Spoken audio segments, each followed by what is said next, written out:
राजीव गांधी जी की हत्याकांड से पहले वीपी सिंह साहब को मारने की भी कोशिश की गई थी। वही दर्शाता है कि कैसे एलटीटी काम करता है। राजीव गांधी जी की हत्या से पहले किस्मत ने बहुत सारे संकेत दिए थे, वो बच सकते थे। I am young and I too have a dream. I dream of an India strong, independent, in the service of mankind. Plane खराब हो गया। ऐसा करीब 7 चीज हुआ है, incidents in this whole journey, जहां उनको ये बोला गया कि आपके जाने की कोई जरूरत है ही नहीं। राजीव गांधी हत्याकांड में जिस विलेन का नाम आया उसका नाम था Sivarasan, mastermind, one eyed jack. Sivarasan हमेशा एक बहुत बड़ा एनिग्मा, एक घोस्ट, एक मिस्ट्री, क्या है, कौन है, किसी को कुछ नहीं मालूम। बहुत बड़ा विलन था। हर बार यही सुनने को मिलता था कि इसने कैसे किया, किसी को नहीं पता। ये लोगों का इस्तेमाल बहुत अच्छी तरह करता था। प्रभाकरण ने 1990 में इंडियन गवर्नमेंट को दुश्मन मान लिया था। वो टेररिस्ट था, फ्रीडम फाइटर, बिकॉज वो अपने कॉज के लिए लड़ रहा था जरूर, लेकिन विलेन तो थे ही, टेररिस्ट से इसमें कोई डाउट ही नहीं है। राजीव गांधी हत्याकांड में कितनी थ्योरीज आई। रॉ को छोड़कर सब लोग का मोरलेस यही मानना था कि ये काम एलटीटी का ही हो। इंडियन आर्मी का श्रीलंका जाना। There are couple of theories है इसमें। एक तो हमने एलटीटी को अंडर एस्टिमेट किया था। हरि बाबू जिनके कैमरे से इस पूरी रिपोर्ट का खुलासा हुआ, वो नजदीक क्यों खड़े थे? उसको नहीं मालूम था कि राजीव गांधी को मारा जाएगा। हरि बाबू जैसे लोगों को हायर किया गया था पैसे देकर, मेंबर बना के, कि तुम भी कुछ अच्छा करोगे, देखो तुम अपने ही लोगों के लिए काम कर रहे हो। सबसे शॉकिंग क्या था इसमें? शॉकिंग मेरे लिए है कि हमारे सिक्योरिटी एजेंसीज की कुछ लापरवाहियां। 4 बजे फोन आया ना इंडियन हाई कमीशन में, इज राजीव गांधी अलाइव। 4 बजे फोन आया, रात को 10:20 पे मारा। 6 hours 20 minutes गैप था बीच में ना। उसका कोई फॉलोअप हुआ था? नहीं फॉलोअप हुआ था। राजीव गांधी जी को जिंदा बचाया सकता था? बचाया जा सकता था, मैं ना भी नहीं बोल सकता। प्रियंका गांधी की नलिनी से मुलाकात, अपने पिता के कातिल को माफ कर देना, मुलाकात करने जाना, this must be political moves. लेकिन एक किस्मत कनेक्शन इसमें और आता है कि राजीव जी के बर्थडे के दिन ही ये सारे लोग मारे गए थे। Absolutely true. हो सकता है इसे डिवाइन जस्टिस।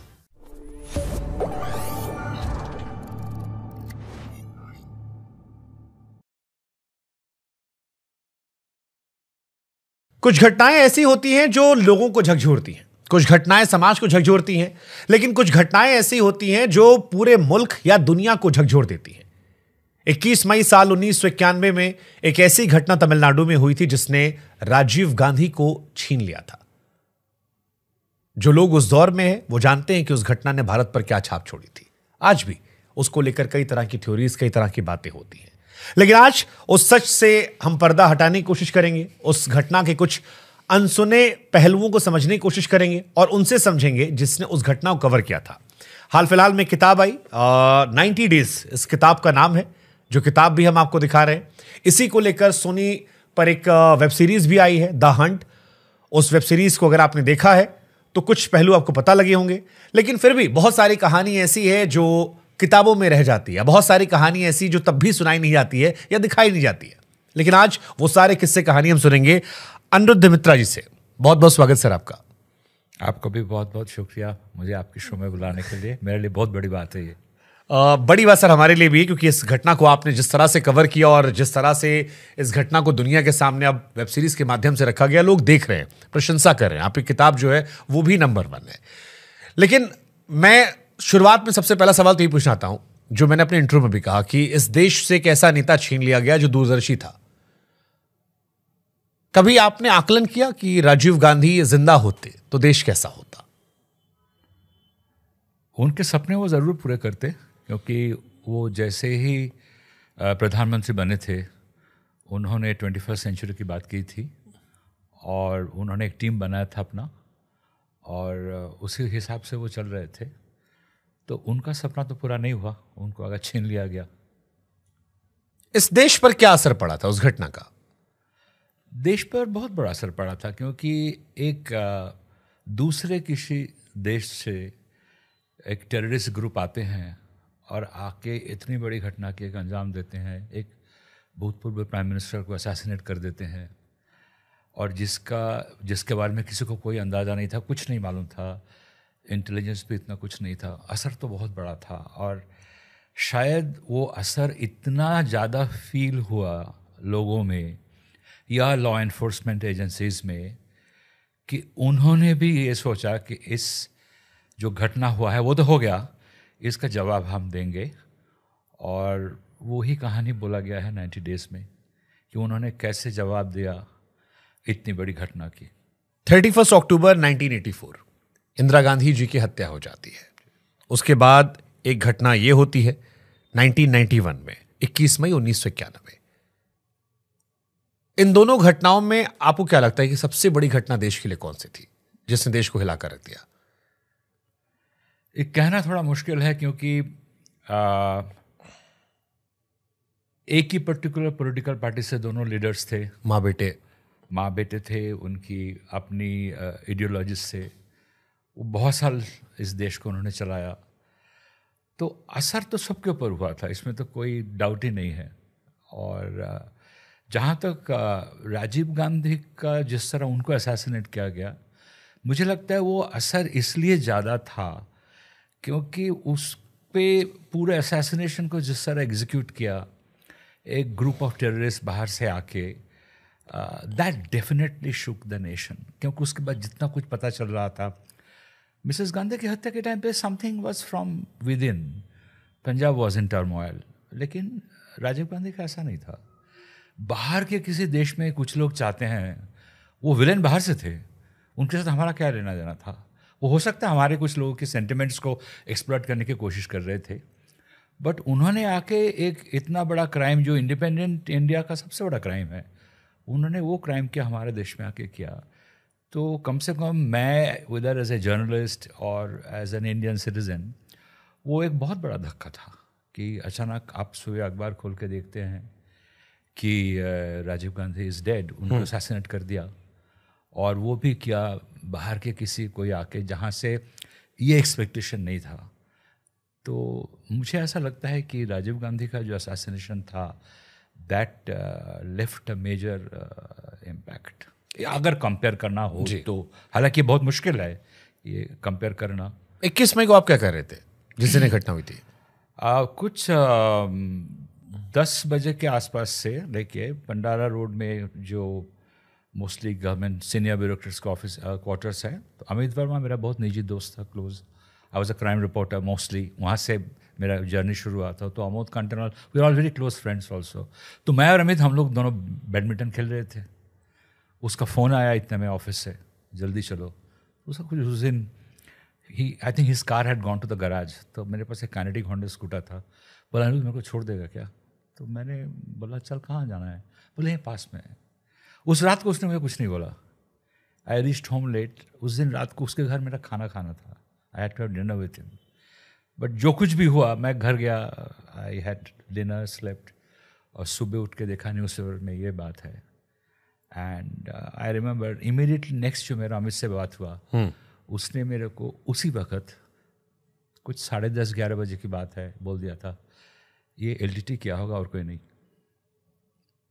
राजीव गांधी हत्याकांड में कितनी थ्योरीज आई थी? क्योंकि जब मैंने वेब सीरीज देखी तो उसमें बड़ी थ्योरीज आ रही थी। लेफ्ट वालों ने करवाया, विपक्ष ने करवाया, कांग्रेस ने करवाया, कौन था, किसने मरवा दिया, क्यों मरवा दिया, क्योंकि इलेक्शन भी चल रहे थे। बड़ी थ्योरीज थी उस टाइम। कैसे कैसे र्यूमर्स थे?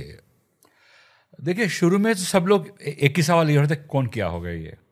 क्या इसमें पंजाब का कोई हाथ है, पंजाब टेररिस्ट का हाथ है? लेकिन मोरलेस जहाँ तक एनफोर्समेंट एजेंसीज की बात है, जो शो के अंदर भी हम लोग देख रहे हैं, रॉ को छोड़कर, जिनका हालांकि ये जुरिस्डिक्शन है कि इंडियाज एक्सटर्नल इंटेलिजेंस गैदरिंग, उनको छोड़ के बाकी, चाहे वो सीबीआई हो, आईबी हो, सीबीआई के कुछ ऑफिसर, जैसे मैंने अमित वर्मा की नाम लिया, Amit Verma was the executive assistant to the director Raja Vijaykaran, उन सब लोग का मोरलेस यही मानना था कि ये काम एलटीटी का ही होगा, क्योंकि इतना बड़ा, जिसका किसी का कोई भनक नहीं था, इतना बड़ा एक ऑपरेशन को, असैसिनेशन को आप एग्जीक्यूट कर रहे हैं, उसके लिए आपको वो एक सपोर्ट बेस चाहिए जो आपने तैयार किया होगा, और इसके अपने लोगों को मालूम था, और वो काम करके आप 3-4 घंटे के अंदर अपने देश में वापस चले जाएंगे। रॉ को क्यों नहीं लगा कि एलटीटी ने किया होगा ये? रॉ को, उसके बारे में बहुत सारे थ्योरीज थे। Sometime agencies don't admit it immediately, you know, कि they also want to be absolutely sure.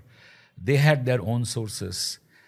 So therefore, it was possible that the Raw chief was either trying to gather more intelligence before saying it in front of the Prime Minister. But I would say people at agencies at large, सब लोग का ये था कि LTT का ही काम होगा, और ऑलमोस्ट पहला दिन से ही 22 को एक FIR दर्ज हुआ था तमिलनाडु पुलिस का, वो केस CBI को हैंडओवर कर दिया गया था। हैदराबाद से कार्तिकेयन जो है वो बाय इवनिंग पहुंच गए थे Madras. he told the Prime Minister, I want to select my own team. And वहाँ से जो इन्वेस्टिगेशन शुरू हुआ उसमें थ्योरीज ज़रूर था, बट समहाउ सभी लोग मोरलेस कन्विंस थे कि going by the circumstantial evidences या पॉसिबिलिटीज जो है वो LTT की और लोगों की अटेंशन को ड्रॉ कर रहा है। राजीव गांधी हत्याकांड में जिस विलन का नाम आया उसका नाम था Sivarasan. Mastermind, one eyed jack. उसको साउथ के लोग या तमिल के जो लोग थे, वो तारिक कन्नन, उसका कुछ 21 एलियासेस था एज पर रिकॉर्ड्स अवेलेबल। वो एक बहुत बड़ा विलन था और उसके इतने एलियासेस थे। बचपन से उसका कहानी इतना इंटरेस्टिंग है। मुझे किताब तो मैंने लिखा और उसके लिए अलग से रिसर्च करना पड़ा। एक वो समय था जब मैं रिपोर्टर था इंडिया टुडे में, इस केस को करीब 2 साल तक कवर किया। उसके बाद किताब के लिए दोबारा रिसर्च किया और पढ़ाई की। तो शिवरासन हमेशा एक बहुत बड़ा एनिग्मा, एक घोस्ट, एक मिस्ट्री, क्या है, कौन है, किसी को कुछ नहीं मालूम था। लेकिन जब मैंने शो देखा ना, मुझे सबसे मज़ा आया शिवरासन को देखकर, क्योंकि हमने किसी ने उसको देखा ही नहीं ना। CBI ने किसी ने, हमें शिवरासन के बारे में क्या मालूम है कि कुछ अक्यूज्ड है जिसने शिवरासन के साथ काम किया, वो पकड़े गए, उनके इंट्रोगेशन से हमें पता चला वो ये करते थे, वो करते थे, इस तरह बात करते थे, इतने सिगरेट पीते थे दिन में, बस इतना ही। लेकिन Nagesh Kukunoor who is a very good film maker, लेकिन नागेश कुकुनूर ने एक इतना अच्छा शिवरासन क्रिएट किया जो which is I found it remarkable. Sivarasan के बारे में कुछ बताइए, क्योंकि शिवरासन को जिस तरह से आपने डिफाइन किया और जिस तरह फिल्म में दिखाया गया है, विलन है सबसे बड़ा, लेकिन उसके बाद क्रिमिनल, ह्यूज टेररिस्ट, अनडाउटेडली। हाँ, लेकिन उसके बारे में थोड़ा बताइए, हम थोड़ा उसकी दर्शकों को पता लगे कि एक इंसान कैसे एक देश के प्रधानमंत्री को। पिताजी इंग्लिश के टीचर थे स्कूल में, एंड माँ जो है she was a social worker. तो ये बचपन से ही कुछ ये जो वेरियस तमिल ग्रुप्स जिनका श्रीलंका के साथ इश्यूज था कि हम लोग अलग हो जाना चाहते हैं, Sri Lankan Tamils from Sinhalese, right.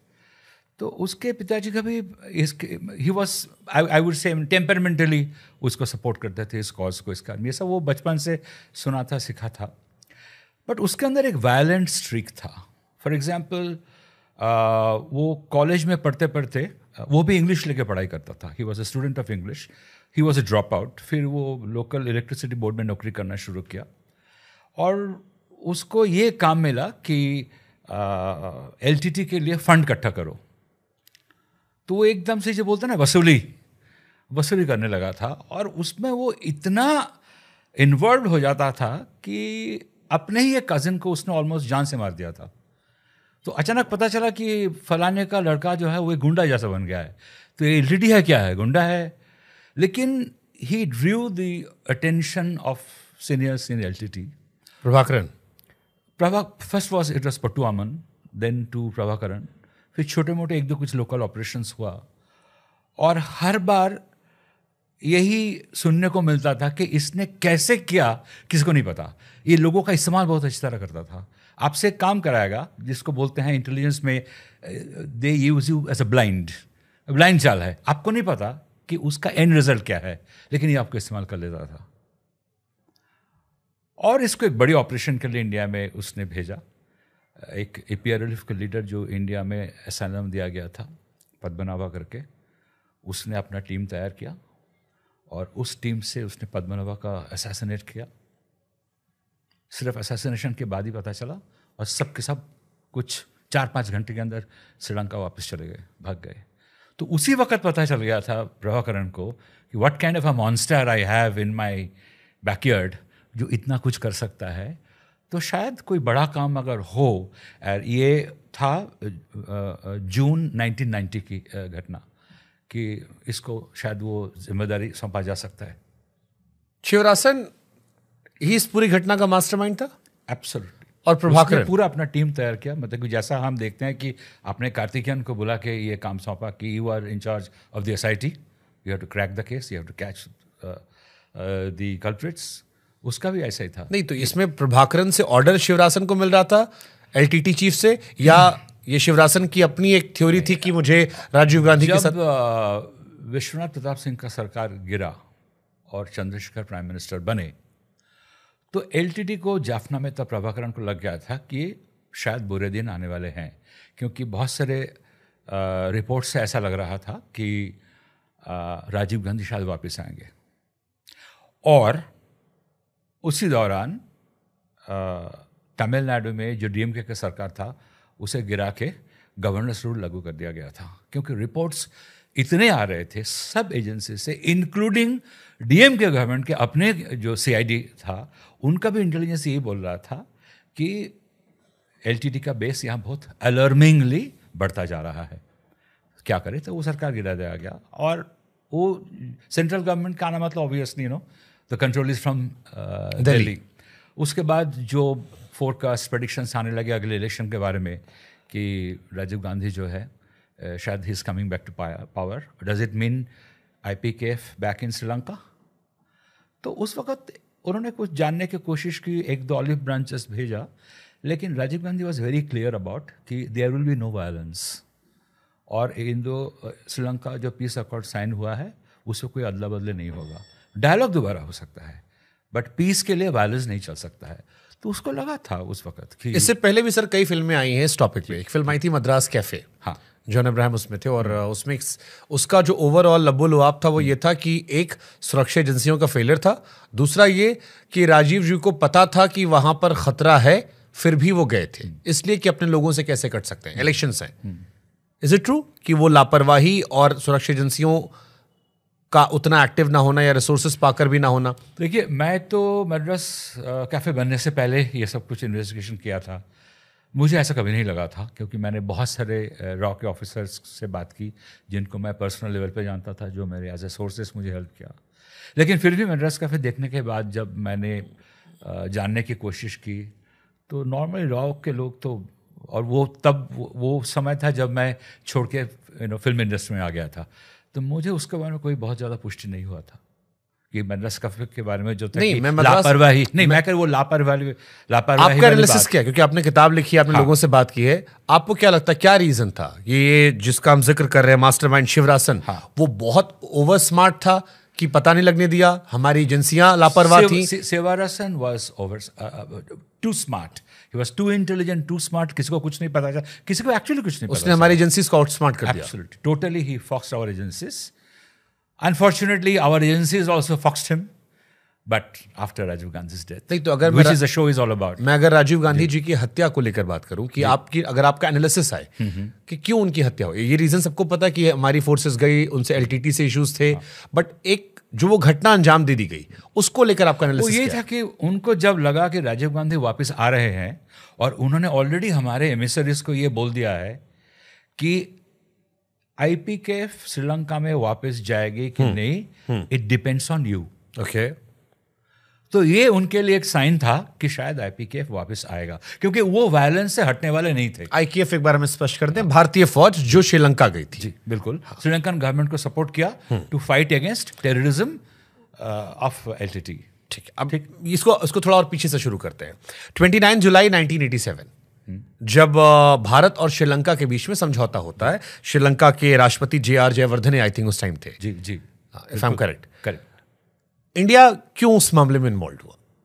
क्योंकि उसको लेकर आज भी डिबेट चलती है। बहुत सारे लोगों का यह मानना है कि इंडिया को इन्वॉल्व नहीं होना चाहिए था, और इंडिया जो इन्वॉल्व हुआ उसकी वजह से बाद में इस घटना को अंजाम दिया गया। देखिए, आपका अगर कोई पड़ोसी देश है और आपसे वो मदद मांग रहा है और उसके देश में जो एक्ट ऑफ टेररिज्म हो रहा है उसका इम्पैक्ट आपके देश के ऊपर भी हो रहा है, ठीक है, तो उसमें extending support at a diplomatic level is nothing new, ठीक है। प्लस बट यहाँ तो फौजी इन्वॉल्व थे। Political decisions taken by the regime at that point of time when they probably thought that we should stand by we should extend support to Colombo, क्योंकि हमारे intelligence के पास ये भी तो रिपोर्ट था कि जो तमिल रेबल्स है, जो एलटीटी हैं या बाकी ऑर्गेनाइजेशंस है, वो इंडियन सॉइल को इस्तेमाल कर रहे हैं अपने काम आगे बढ़ाने के लिए।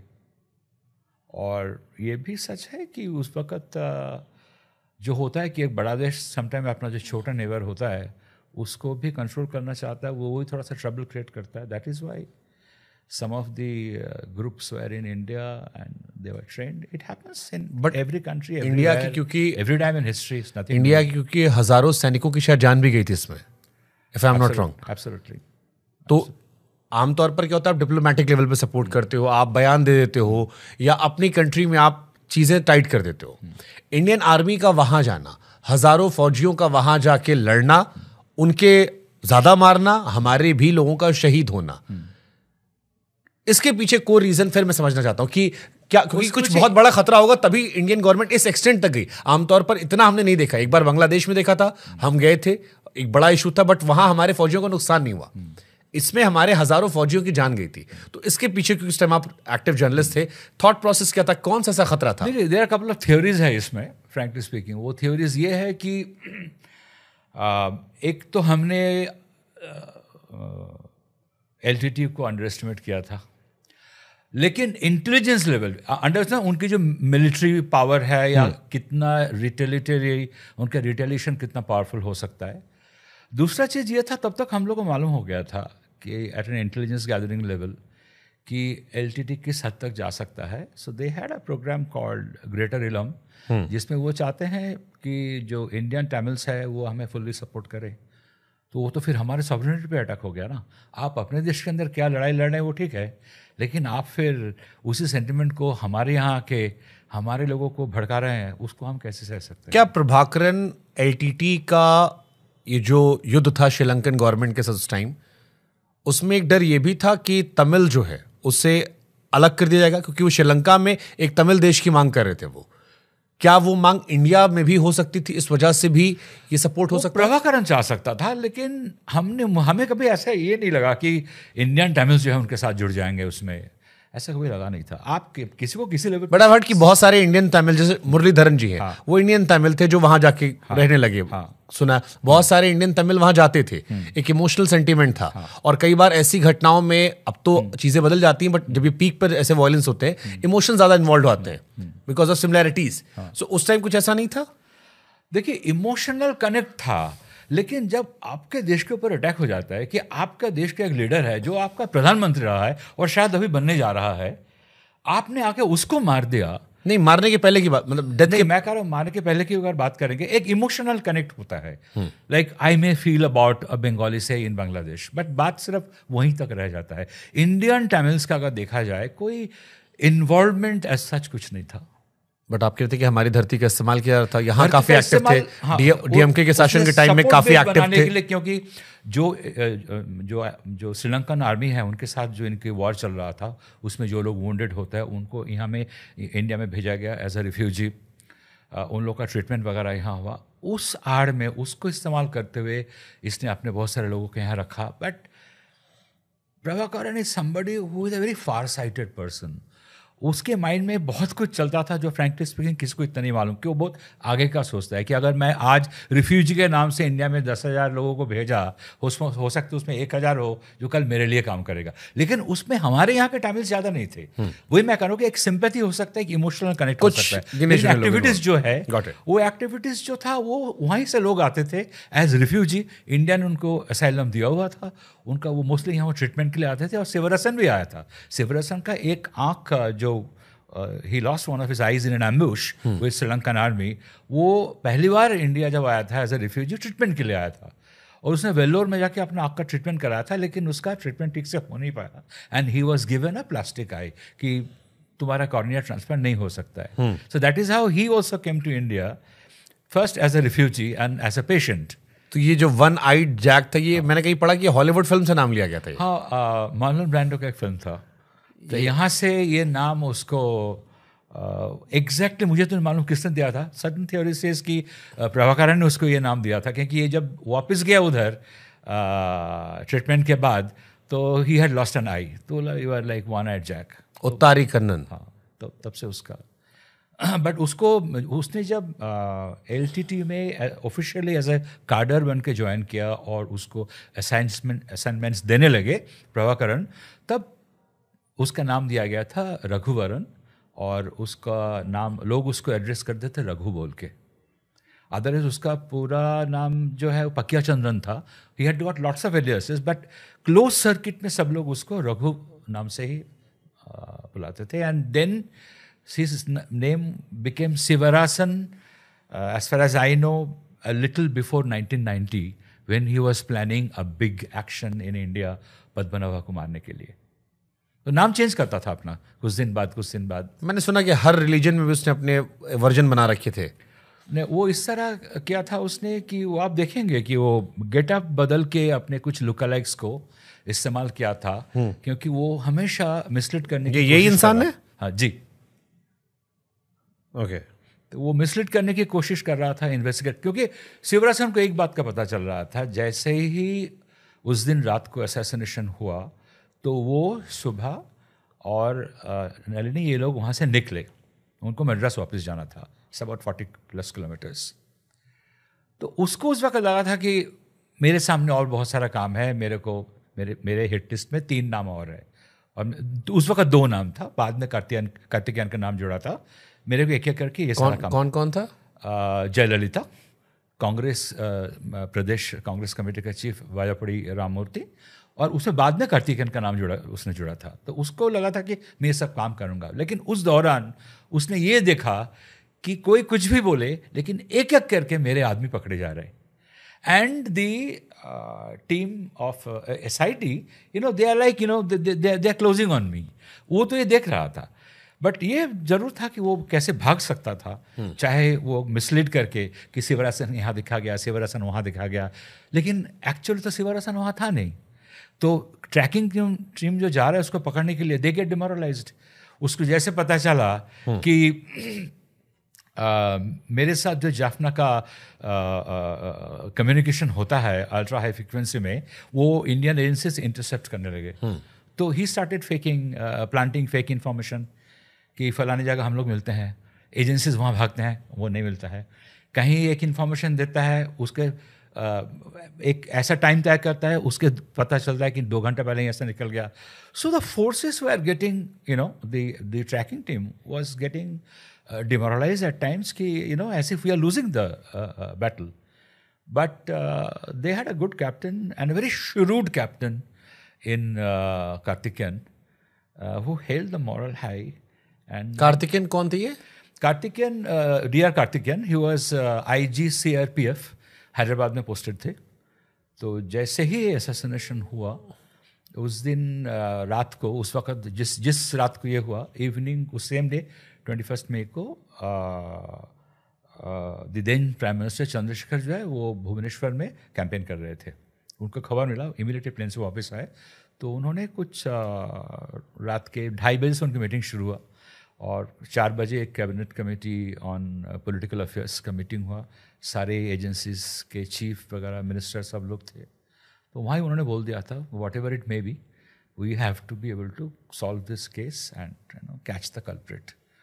ये सच है सर कि राजीव गांधी जी की हत्याकांड से पहले VP सिंह साहब को मारने की भी कोशिश की गई थी? नहीं, वो मारने का कुछ नहीं, वही दर्शाता है कि कैसे LTT काम करता है। वो एक ड्राई रन था, मतलब कि अभी हम एक बहुत बड़ा असैसिनेशन करने जा रहे हैं, तो हमारा जो प्रोसीडियर है ये कितना फुल प्रूफ है ये हमें जानना है। तो हम पहले एक ड्राई रन करेंगे। टेलीविजन चैनल होता है ना, पहले ड्राई रन होता है, उसके बाद तो एक ड्राई रन था वो, उस ड्राई रन को फिल्म किया जाता है। फिर वो फिल्म जो है वो जाएगा जाफना, वहाँ बैठ के सब देखेंगे कहाँ गलती हो रहा है, सब लोग अपनी अपनी जगह पे स्ट्रेटेजिक पोजीशन पे है कि नहीं, जिसका जो रोल है उसको वो निभा रहा है कि नहीं। मतलब भारत के एक प्रधानमंत्री के इतने करीब आतंकवादी पहले ही पहुंच गए थे, और वो चाहते तो VP सिंह साहब को ही मार सकते थे। उस दिन फर्क सिर्फ यही था between what happened to Rajiv Gandhi and what happened in the night when Dhanu went and touched his feet in the same fashion, कि सिर्फ उसका जो बॉम्ब था यहाँ वेस्ट, उसमें एक्सप्लोसिव्स नहीं था, वो टॉगल स्विच था। 2 बार उसको ऑन करना था, एक बार उसको एक्टिवेट करने के लिए, दूसरा उसको डिटोनेट करने के लिए, वो भी उसने किया था। बस सिर्फ अंदर एक्सप्लोसिव नहीं था। तो हमने देखा सब कुछ, उन्होंने देखा कि कैसे इसको करें। ये सेम महिला थी जिसने राजीव जी, सेम पर्सन, ये धनु ने किया ये काम। तो हमारी सुरक्षा एजेंसी को बिल्कुल खबर नहीं लगी है। आई मीन ये तो बहुत बड़ा फेलियर है कि एक प्रधानमंत्री के करीब वो पहुंचकर ऐसा कर चुकी थी। से उनके लिए क्या है कि ये जो शो में बहुत अच्छी तरह एक डायलॉग में बोला गया है कि sometime it's very difficult to differentiate between कौन श्रीलंका से आया है और कौन लोकल है। तो मिल जाना इतना आसान है, इस तरह मिले हुए, they are all living as locals. और उनमें से कई लोग बहुत पहले एक बार आ चुके थे एज ए रिफ्यूजी, कभी ट्रीटमेंट के लिए, कभी किसी को मिलने के लिए आए, चले गए। They are very familiar with. और जिन लोगों को सिलेक्ट किया गया उन लोगों की एक्सेंट में सिन्हालाज का इन्फ्लुएंस कम था। They sound like you and me, local Tamils. तो वो ये काम कर रहे थे और इतने स्पेसिफिक टास्क इन्होंने सबको दिया कि तुम ये करोगे, तुम वो करोगे। और इसको नहीं मालूम, this is something called assembly line execution, कि हर के पास एक रोल है। Everybody is a player in the act but they don't know the end of it. That is how this whole thing was set up by Sivarasan. मैं पूरे procedure पर आऊंगा, लेकिन उससे पहले मैं आता हूं प्रभाकरण पर, क्योंकि प्रभाकरण ने 1990 में इंडियन गवर्नमेंट को दुश्मन मान लिया था। 87 से 90 हम लड़े और उसने मान लिया कि उसकी वजह से सब कुछ नुकसान हुआ और उसने कहा कि IPKF जो है वो हमारी दुश्मन है। प्रभाकरण के बारे में थोड़ा बताइए। वो टेररिस्ट था, फ्रीडम फाइटर? बिकॉज मैंने कई अलग अलग जर्नलिस्ट से बात की है, तो कई लोग अभी भी उसे फ्रीडम फाइटर मानते हैं कि उसे स्मार्ट गाय फ्रीडम फाइटर था। हमारे पॉइंट ऑफ व्यू से वो टेररिस्ट था जिसने हमारे देश पर हमला किया, हमारे देश के एक पूर्व प्रधानमंत्री की हत्या करवाई। प्रभाकरण के बारे में बताइए कि कई लोग उसकी बड़ी तारीफ करते हैं, चर्चाएं करते हैं उससे कैरेक्टर की। देखिए, अगर आप तारीफ करेंगे, चर्चा करेंगे, तो हालांकि विलन को लोग, बिंजन वाले के बारे में भी वही कहा जा सकता है। वो अपने कॉज के लिए लड़ रहा था ज़रूर, लेकिन उसके कॉज में जिन लोगों की जाने गई, इतने हजारों, उनको जाके वो क्या जवाब देंगे? तो विलेन तो थे ही, टेररिस्ट थे, इसमें कोई डाउट ही नहीं है। एक तरफ वो डायलॉग की बात करते थे, एक तरफ वो पीस की बात करते थे, लेकिन सबसे ज़्यादा इंडिया श्रीलंका पीस अकॉर्ड को किसने अपोज किया? प्रभाकरण ने अपोज किया, करेक्ट। हाँ, there could be political situations जहाँ प्रभाकरण को हमारे इस तरफ से कुछ मदद मिला, नहीं मिला, but at the end of the day अगर प्रभाकरण को कोई मदद भी मिला, उस मदद में भी देयर वाज ऑलवेज टॉक्स कि तुम ये जो तुम्हारा आर्म्ड स्ट्रगल है इसको छोड़ो, because this eventually going to affect my own people also. He never did that. उसको दिमाग में ये बात घुस चुका था that this is the only way, because there are other Tamil rebels जिन्होंने शायद वायलेंस को इतना नहीं अपनाया, बट प्रभाकरण ने हमेशा यही किया। मैं प्रभाकरण, अगर कोई कह रहा है कि मेरे 4 कैडर को मारा गया, what about the families of hundreds and thousands of Sri Lankan army that were killed? True. उसको भी आपने भी तो उनको मारा ना। आप एक ट्रक भर के एक्सप्लोसिव्स भेज देते हैं, which goes and rams into an army post and some 240 soldiers are killed. तो फ़र्क कहाँ है दोनों में? फ़र्क तो कोई है नहीं। तो इसलिए जहाँ तक प्रभाकरण की बात है, it was undoubtedly he was a terrorist. He was definitely a leader for his own people, but that is totally against the sovereignty of my nation, because he not only killed Rajiv Gandhi, he was able to create a whole support base by exploiting people, again selling them the theory of Elam and greater Elam, this and that. But eventually what did he do? Prabhakaran कैसे बना? प्रभाकरण एक किसी देश से दुश्मनी कर लेना या 2 देशों का दुश्मन बन जाना। बहुत पहले देयर वर डिफरेंट, अगर आप हिंदी में करेंगे, हाँ, बहुत सारे ग्रुप्स था जो इलम की बात करते थे, क्योंकि उनका सिन्हालास जो है उनके साथ नहीं बन पाता था, and they felt that we are treated like a second class citizen, हमें अपना स्टेट चाहिए। उसमें अलग अलग ग्रुप्स थे। मोरलेस उनका गोल एक ही था। यहाँ इस वक्त प्रभाकरण छोटा लड़का था, he was in his 20s। यहाँ से जितना वो इन्वॉल्व होता गया, उसका अपना ये थ्योरी था कि डायलॉग के ज़रिए कुछ हासिल होने वाला नहीं है, नहीं तो अब तक हो गया होता। और जहाँ तक श्रीलंकन आर्मी की बात है, उन्होंने भी हमें बहुत डैमेज, हमारे कार्डर्स को बहुत मारा, ये क्या, वो क्या। So basically at that point of time there was not so much of casualty of Tamil rebels. ये बात गलत है. उसने इस सेंटिमेंट को बहुत अच्छी तरह खेला, उससे गुस्से को फायदा किया, उठाया, उसका फायदा उठाया करके वो जो यूथ है उस वक्त यूथ को अपनी तरफ लेने की कोशिश की. ये क्या है कि बाकी जो लीडर्स हैं दे आर ओल्ड स्कूल, इनसे कुछ होने वाला नहीं है. अगर हमें इल्म चाहिए, अगर हमें अपने राइट्स चाहिए तो हमें हाथ में बंदूक उठाना पड़ेगा. दैट इज़ वाई आप मेरे को बताइए, वो पीस की बात करता है, वो सिर्फ एक 30 साल या 40 साल या 20 साल के लड़के के हाथ में AK-47 देता है. वो 10 साल 12 साल के बच्चों के हाथ में AK-47 दे रहा था, जो ठीक से उस एक गन को उठा नहीं पाएगा, उसका वजन को. वो 12 साल 13 साल 14 साल के बच्चों को साइनाइड कैप्सूल यहाँ दे रहा था कि कोई अगर तुमको पकड़ने की कोशिश करे तो मुंह में डाल दो. Just because he had that power to brainwash people doesn't mean he treats adolescence kids to die for him. उसने तो कभी सामने से जाके लड़ाई नहीं किया ना. ठीक है, he is a king, he is an empire, पीछे बैठा रहा. But the way he use people, he had brain, no doubt about it, but he also had the brain of a devil. इनको फंड कौन कर रहा था, LTT को? इनके फंडिंग मोस्टली आता था जो Sri Lankan Tamils all over the world थे. हथियार कैसे मिला? क्योंकि AK-47 उस टाइम पे मिलना, हथियार इन्होंने खरीदा भी है उस पैसे से बहुत. ये भी माना जाता है कि बहुत सारे तमिलियंस ये शायद श्रीलंका से नहीं थे, but they have been settled as NRIs for a very long time, और they are second generation Indians in the Western nations, European nations. They used to fund. उसका एक बहुत सिंपल पॉलिसी था, आप हर महीने मेरे को $1 दिया करो. Okay. तो अगर बहुत सारे लोग $1 देना शुरू करें हर महीना किसी को, the accumulation of किसी देश ने सपोर्ट नहीं किया था LTT को? जैसे आमतौर पर हमने अफगानिस्तान में देखा, हाँ, तो इनिशियली रशिया का सपोर्ट था, अमेरिका का. Not with arms or anything like that. No, there were donations from some European countries. There were definitely reports. There were arms suppliers, but they were businessmen. जहाँ शिवरसन का भी अपने connections थे, जो इनका London based very key member of LTT Kittu था. Kittu used to deal in all this things, वो सब ज़रूर था.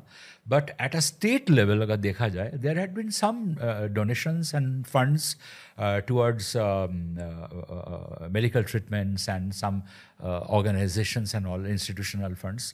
But apart from that, there are no reports of that the country is giving them arms or fund to fight. No, okay, no, not really. ये घटना को कितने समय पहले डिसाइड कर लेगा सर? क्योंकि एक थ्योरी थी कि इलेक्शंस आ रहे हैं, इलेक्शंस में राजीव जी ने ऐलान कर दिया है कि अगर वो जीतते हैं, सरकार बनती है, तो इंडियन आर्मी फिर जाएगी. दोबारा जाने की बात क्यों थी? नहीं, वो राजीव गांधी ऐलान नहीं किया था. हुआ ये था कि जब चंद्रशेखर का सरकार, सबको मालूम था बहुत लंबा टिकने वाले नहीं है, कि वो कांग्रेस के सपोर्ट के ऊपर निर्भर कर रहा था. They only had 54 MPs.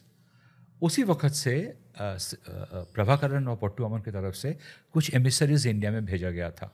एक लंदन से आया था जिसका नाम was a banker, Arjun Siddhampalam, is a Sri Lankan based in London. और उनके कुछ अपने आइडियोलॉग्स थे, कुछ इंटेलेक्ट मेंबर्स थे, वो लोग आए थे. वो आके राजीव गांधी से मिले थे, बातचीत कर रहे थे, talking about peace. That is the time Rajiv Gandhi had said कि IPK वापस जाएगा या नहीं, ये आपके ऊपर डिपेंड करता है, it depends on you. This was a message to Prabhakaran कि if Rajiv Gandhi, which is likely, वापस आते हैं सत्ता पे, तो IPKF इसके मतलब दोबारा श्रीलंका में आ रहा है, and we could be back to square one. And IPKF को भी पता चल गया हमारा स्ट्रेंथ कितना है. तो इस बार शायद जो होगा, the bout of attacks will be far bigger, far greater. उसी वक्त उसने, it was kind of a decision taken that फिर राजीव को प्रधानमंत्री बनने से रोका जाए. राजीव गांधी जी के हत्याकांड के बाद जो तस्वीरें आई बहुत डराने वाली थी जी.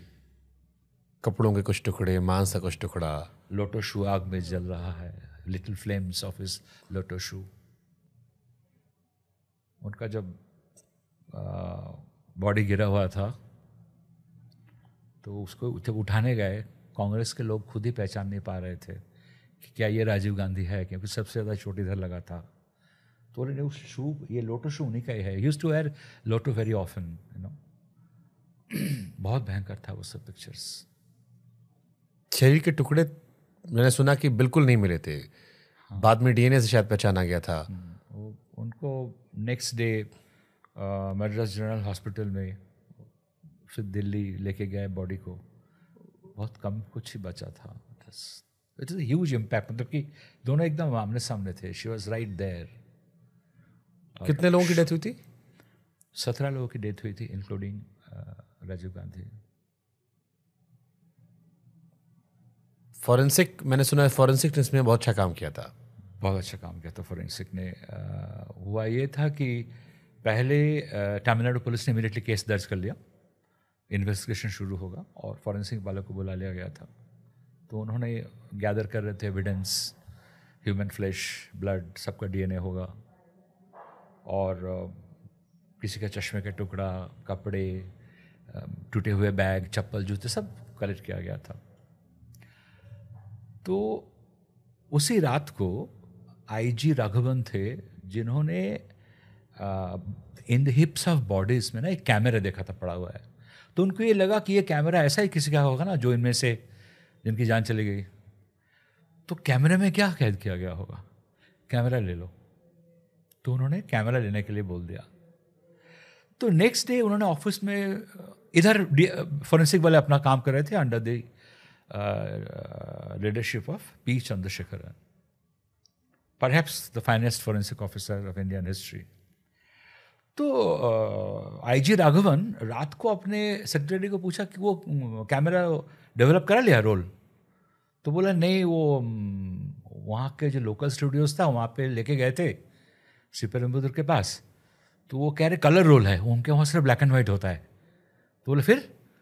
बोला और कैसे नहीं कराया? बोला नो, बट आज वो राजीव गांधी के हत्या के बाद मद्रास बंद है ना। तो बोला क्या कर रहे हो? जाओ, उनके पास कलर लैब है फॉरेंसिक में, वहाँ जाके प्रिंट कराओ इसको। ये गए वहाँ, प्रिंट कराया। And by then Chandrasekharan, who had visited the morgue at Madras general hospital at Kanchipuram, जहाँ जिस डिस्ट्रिक्ट में श्रीपेरुम्बदूर है, from the 17 bodies 2 body Hari Babu का, ये पता नहीं अजीब इत्तेफाक है, it's a coincidence, Hari Babu का और धानु का, ह्यूमन बॉम्ब का, ये 2 बॉडी श्रीपेरुम्बदूर के पास रखा गया। हरि बाबू स्पष्ट कर दें, कैमरा पर्सन। ये दोनों बॉडी लोकल हॉस्पिटल में रखा गया, बाकी मद्रास जनरल हॉस्पिटल में भेज दिया गया। तो शायद इसलिए कि ये दोनों बॉडी था जो आइडेंटिफाई नहीं हो पाया कि ये कौन है, बाकी लोग आइडेंटिफाई हो गए थे। तो ये 2 बॉडी वहाँ रखा हुआ था। इन्होंने जाके उसको देखा, चंद्रशेखरन ने। तो उन्होंने देखा कि जो फीमेल डिसमेंबर्ड बॉडी है उसका कफ मसल्स देख के लगता है ऐसे कुछ मिलिट्री ट्रेनिंग वगैरह हुआ होगा, सिर्फ ये पोर्शन पूरा नहीं है, गायब है। फिर वो बाल जो देखा बाल में ना कुछ फ्लावर्स वगैरह लगे हैं। उनको एकदम से याद आया कि ऐसा ही फ्लावर्स हम लोगों ने कलेक्ट किया है स्पॉट से, सीन ऑफ क्राइम से। लेकिन बहुत सारे और तमिलियन भी है जो उनके माथे पे ऐसा होता है। लेकिन फीमेल बॉडी जो 2 और मद्रास जनरल हॉस्पिटल पे था, उनके सर पे ये बाल, ऐसा फ्लावर नहीं था। तो बहुत सारे ऐसे उनको चीज़ें दिख रहा था। He started joining the dots कि इसके मतलब वेस्ट यूज़ किया गया है, किसी फीमेल ने यूज़ किया है, वेस्ट के अंदर एक्सप्लोसिव था, वेस्ट ऐसा है। तो जो टुकड़े टुकड़े बहुत सारा ब्लू डेनिम से बना हुआ था, थिक क्लोथ का, ताकि वो वेट को होल्ड कर सके। That was the planning of designing of the bomb. तो ये सब जब बना उनके टेबल के सामने, उन्होंने देखा कि ऐसा एक ब्लाउज बना गया था, this and that. Around the same time photographs develop होके आए। तो उसमें उन्होंने 4 कैरेक्टर को देखा। And suddenly things started falling in place कि जो कपड़े के टुकड़े वो डिसमेंबर्ड बॉडी में मिला हॉस्पिटल में, लड़की का जिसका एब्डोमेन मिसिंग था, उसके सर में जो फ्लावर का था, उसका जो फ्लैश है, उसके जो टिश्यूज़ है, उसके जो ब्लड है, ये सारे डीएनए, और उस बॉडी में जो कपड़े के कुछ सेम कलर, ग्रीन और ऑरेंज, ये सब था। सैंडलवुड का जो माला था, उसका जो टुकड़ा, ये सब मैच कर रहा है। सो ये एविडेंस गैदर करके एक उनके सामने एक पिक्चर बन रहा था जिसको वो ठीक से देख नहीं पा रहे थे। लेकिन जैसे ही फोटोग्राफ सामने आया, मैच कर गया वो, कि ये सारा जो हमको एविडेंस मिला, ये एक पर्टिकुलर पर्सन में सब कुछ मौजूद है। तो क्या यही ह्यूमन बॉम्ब है? शिवरासन ने इसका मतलब अपनी मौत खुद लिखी। बिल्कुल। अगर उसको मारा भी, अगर वो फोटोग्राफ्स ना क्लिक की गई होती हाँ, तो शिवरासन नहीं पकड़ाता। हो सकता है, क्योंकि और कोई थ्योरी नहीं थी। और कोई थ्योरी नहीं था। शिवरासन जिस तरह भाग रहा, लेकिन उसका फ्लिप साइड देखिए आप। ये जरूर है कि हरि बाबू जो उस ग्रुप के लिए काम कर रहा था वही सबसे बड़ा व्हिसल ब्लोअर बन गया।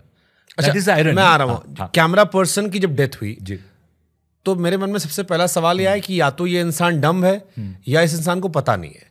क्योंकि जिसको पता है कि मेरी मौत होने वाली है वो बगल में बैठ के फोटो खींचेगा, वो दूर से खींच सकता था। बिल्कुल सही। वहां तो और भी लोग थे, दूर से फोटो खींचता। सही तो बोला। हरि बाबू जिनके कैमरे से इस पूरी रिपोर्ट का खुलासा हुआ वो नजदीक क्यों खड़े थे? वो डम थे या फिर उसको नहीं मालूम था कि राजीव गांधी को मारा जाएगा। उसको नहीं मालूम था कि धानु अंदर कुछ बेल्ट पहने हुए है जिसके अंदर बॉम्ब है। क्योंकि देखिए एज ए फोटोग्राफर ऑल्सो उसका अगर काम था फोटो लेना, पर्पस कुछ और था कि we want to film the whole procedure. Nandanam में जब वीपी सिंह का मीटिंग हुआ तब तो हरि बाबू ने पिक्चर नहीं लिया था, तब नलिनी ने पिक्चर लिया था। तो हरि बाबू उस दिन पिक्चर ले रहा था, नलिनी जिसको भी आजाद कर दिया हाँ। शायद। तो उस दिन हरिबाबू ने पिक्चर नहीं लिया था। ये पहली बार हरिबाबू पिक्चर ले रहा था। हरिबाबू को क्या बोला गया था कि ये जो है ये राजीव गांधी को माला पहनाएगी और तुम उसके फोटो खींचोगे।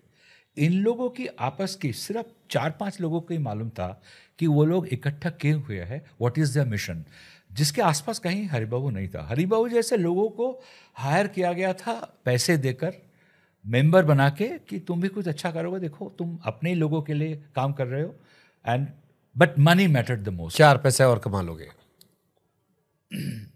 बहुत गरीब घर का लड़का था। His mother is to clean utensils in homes, father had no job. एक ऐसी तो अगर ये फोटोज आपने बताया कि इससे पहले भी जब वीपी सिंह का हुआ था तो ये फोटोज जाफना गई थी, हाँ, वहां दिखाने के लिए। तो इस बार अगर फोटोज खींची जा रही थी तो हरि बाबू को इतने नजदीक क्यों भेजा गया फिर? नहीं, उस वक्त भीड़ में जब हरिबाबू था, हरिबाबू उस लड़के का कितना नजदीक हो जाएगा। Certain situations are not in your control ना। क्वेश्चन इज आप एक ऑपरेशन कर रहे हैं, वो सक्सेस भी हो सकता है, वो फेल भी हो सकता है। नंदना में आपने करके देख लिया, लेकिन इस दिन फॉर एग्जाम्पल इस दिन क्या हुआ? इस दिन राजीव गांधी आने से पहले जो रेड कार्पेट था वहां हर कोई जा नहीं सकता है, तो कुछ 20 लोगों का नाम क्लियर किया गया था बिना चेक किए। नहीं, वो किसी ना किसी सोर्सेज से आए थे जहां उनका कोई क्रेडिबिलिटी था या कोई रेकमेंड करने वाला था। एक लिस्ट था, उसमें टोटल 20 लोग थे जो मीट एंड ग्रीट होगा राजीव गांधी के साथ। उसके बाद राजीव गांधी स्टेज पे जाके अपना स्पीच देंगे, भाषण ऐसा नहीं देंगे। था कि राजीव गांधी से कोई भी मिलने आ गया, वो पहले से लिस्ट डिसाइडेड थी। ऐसा नहीं, ऐसा होता ही नहीं नॉर्मली। आप दूर से देखते हैं, लेकिन अचानक अनलेस राजीव गांधी खुद जाके किसी को मिले, उन्होंने 1-2 बार इसके पहले बहुत पहले किया था, पर नॉर्मली आप किसी प्राइम मिनिस्टर से ऐसे नहीं मिल सकता। नॉर्मली सभी लोगों का स्कैनिंग हो जाता है। तो ये बहुत बड़ा इंटेलिजेंस फेलियर था ये, कि अगर आपने 20 लोगों की लिस्ट पास ऑन की, हाँ, और उसमें से एक ने जाके वो सुसाइड। मैं बता रहा हूँ आपको कि उसमें इंटेलिजेंस फेलियर क्यों नहीं था। मुझे ऐसा लगता है कि आपने 20 लोगों का लिस्ट तैयार कर लिया, उनके बारे में आपको सब कुछ मालूम है, वो कांग्रेस पार्टी के थ्रू आए हैं। वहां पे ये जो फोटोग्राफ में एक माँ और बेटी दिखा गया, the little girl who was supposed to recite a poem before Rajiv Gandhi, Kokila और Latha Kannan. Latha Kannan was somewhat a member of Congress party, लेकिन उनको मीट एंड ग्रीट का परमिशन नहीं मिला था। और जो जिनका इलेक्शन है, कैंडिडेट जो है मार्गथम चंद्रशेखर, उनकी जो बेटी है प्रिया चंद्रशेखर, शी न्यू प्रिया चंद्रशेखर, तो उनको बहुत रिक्वेस्ट करके बोला था कि हमें भी एक जो है आप, तो उनके से कोई चिट्ठी लेके आई थी, लेकिन फिर भी उनको नहीं मिल रहा था। बिकॉज कांग्रेस पार्टी सेड कि इंटेलिजेंस फेलियर इसलिए नहीं था बिकॉज मीट एंड ग्रीट में कौन जाएगा नहीं जाएगा ये लिस्ट कांग्रेस ने तैयार किया था, जो बात तब तक पुलिस के पास पे नहीं था कुछ। एक तो मेटल डिटेक्टर था सिर्फ वहां पे। तो जब ये 20 लोगों का लिस्ट था, उसमें suddenly somebody said, oh there are no women in this list, अच्छा आप दोनों आ जाइए। धानु शुरू से इनके साथ लगी हुई थी। आप शो में भी देखेंगे how she is trying to befriend this mother and daughter and playing this sentiment कि मेरा इतना अच्छा है, इतना I want to really do this. उसको कोई तो वहाँ सब इंस्पेक्टर अनसुईया जो है, उन्होंने जाकर आके जब लिस्ट को चेक किया, तब उनको राघवन ने बोला कि 2 names have been added, that's all, 22 people, that's it, red carpet कोई नहीं आएगा। और तो अचानक बात शोरी आ गए, राजीव गांधी आ गए, राजीव गांधी आ गए, भीड़ उधर भागा। और ये माँ बेटी के साथ धानु जो है, कैमरामैन जो है, दोनों ये फिर दे स्टार्टेड टैगिंग अलोंग। इतने में राजीव गांधी वहाँ पहुँचे। जब Anshu I think it was one of the, मतलब कि ये तो एक नॉन लीनियर उसमें स्टोरी बोला गया है शो के अंदर, तब बाद में ये खुलता है कि अंशुया, सब इंस्पेक्टर अंशुया जो है वो बोला मैंने तुमको मना किया था ना, तुम्हारे पास परमिशन नहीं है ये इधर आने के लिए, चलो तुम हटो। राजीव गांधी बोलता है no no, let everybody get a chance, it's okay. ऐसा करीब 7 चीज हुआ है, incidents in this whole journey, कि जहां उनको ये बोला गया कि आपके जाने की कोई ज़रूरत है ही नहीं। जो स्टेट कांग्रेस कमेटी है उनका रिपोर्ट आ रहा है, the alliance between Jayalalithaa and Congress being so strong, Rajiv Gandhi does not need to come and campaign. कितने सीट हम लोग लड़ रहे हैं, नहीं नहीं नहीं, आंटी को बहुत बुरा लगेगा। अब देखिए प्लेन खराब हो गया फाइनली विशाखापट्टनम में। आई feel very bad for aunty, मैं फ़ोन करूंगा दिल्ली जाके उनको बाद में। आंटी कौन? जो इलेक्शन कांग्रेस के कैंडिडेट थे उनको आंटी बोलती थी। She was a very close friend of Mrs Gandhi. बोले नहीं नहीं, मेरे को आंटी के लिए तो जाना ही है। मतलब कि उनके पास जब मतलब राजीव गांधी जी को किस्मत बार बार अवेयर कर रही, प्लेन खराब हो गया। She said I feel very bad. इतने में किसने प्लेन ठीक कर दिया, one of the pilots. He said oh fantastic, I will pilot the plane. खुद प्लेन चला के गए मद्रास। वहाँ से वहाँ पहुँचे, 2-3 जर्नलिस्ट और थे, उनको बोला आप लोग मेरे साथ गाड़ी में बैठे, बाद में टाइम नहीं होगा, I am also very tired, interview यहीं ख़त्म कर देते हैं। वहाँ पहुँचे। Last barrier probably was when Anusuya said मैंने तुमको मना किया था ना, और पहले जब मना किया था वो हट गई थी, लेकिन फिर उनके साथ घुस गई। तो जो माहौल वहाँ क्रिएट हो गया था, वहाँ everybody gets emotional. Dhanu was with a mission and Hari Babu is trying to prove, मेरे को एक असाइनमेंट दिया गया है, मैं खूब अच्छा काम करूंगा इसको लेके। फोटोग्राफर का एक्सेस था वो। Yes, exactly. He tried to do his best without having any idea क्या होगा। कितने लोग वहां थे जब ये घटना को अंजाम दिया गया था एलटीटी के? एलटीटी के वहाँ पे था Sivarasan, there was Nalini, there was Subha, Dhanu मर गई, and there was another deputy of Sivarasan who was widely believed, his name was Santhan, कि शायद संथन भी वहाँ था। लेकिन वो प्रूफ नहीं हो पाया, क्योंकि शायद एक कोई वीडियो में उसको देखा गया था, लेकिन वो वीडियो कैसेट बाद में कहीं मिला नहीं। तो सो दैट इज़ लाइक था कि नहीं था, one doesn't know, but this people were there. Dhanu died in that. Hari Babu को नॉर्मली एलटीडी के ग्रुप के अंदर नहीं माना जाता है। He was someone who was more like a side kick with the dream that you know I am with this money can buy a camera. उनके पास camera वगैरह कुछ नहीं था। उस दिन भी जो कैमरा था वो किसी से उधार लेके गया था। He borrowed the camera from somebody. और उस कैमरे ने ही और कैमरा देखिए, it's very ordinary Chinon camera, इतना हीट जनरेट हुआ। वो जब एक बॉम्ब ब्लास्ट होता है ना, it sucks in all the oxygen around, तो क्या होता है वो एक वेव क्रिएट हो जाता है। Sometime you don't need a splinter to kill you, वो वेव से आपका बॉडी जो है it you know it splits. Camera को कुछ नहीं हुआ। And the IG Raghavan, security incharge, being so sharp, he said एक कैमरा देखा मैंने कहीं, जल्दी कैमरा वहाँ से ले लो। Suppose he had not noticed it, nobody really knows what could have happened. So next morning when Chandrasekharan is there and he's saying that I am taking charge of this gathering of evidence, collection of evidence, तो camera तब तक। लेकिन चंद्रशेखरन ने जो newspaper में photograph छपा था ना, उसमें उन्होंने देखा था कि हिप्स ऑफ बॉडीज में एक मैंने कैमरा देखा है, लेकिन कैमरा की सब कोई कैमरा तो कोई है नहीं, कैमरा कोई है नहीं। ही was looking for a camera, और वो कैमरा तब तक पुलिस ने ले लिया था उसी रात को। So how things starts falling in place. अच्छा, ये ज़रूर है कि that photograph, that the direction made by the forensic people, वो बहुत, that was the first breakthrough वाकई में। But I again personally feel that हर चीज़ का एक ब्रेक थ्रू होता है, ठीक है, whether this breakthrough is A और B। अगर ये ना भी होता ना, there could have been another breakthrough, whether achieved by forensic और बाय SIT और by someone, somebody tipping you off. ऐसा बहुत सारा टिप ऑफ भी तो आया कि शिवरासन यहाँ है, शिवरासन वहाँ है। ये खबर आई कि शिवरासन को प्रभाकरन ने साथ नहीं दिया लास्ट में।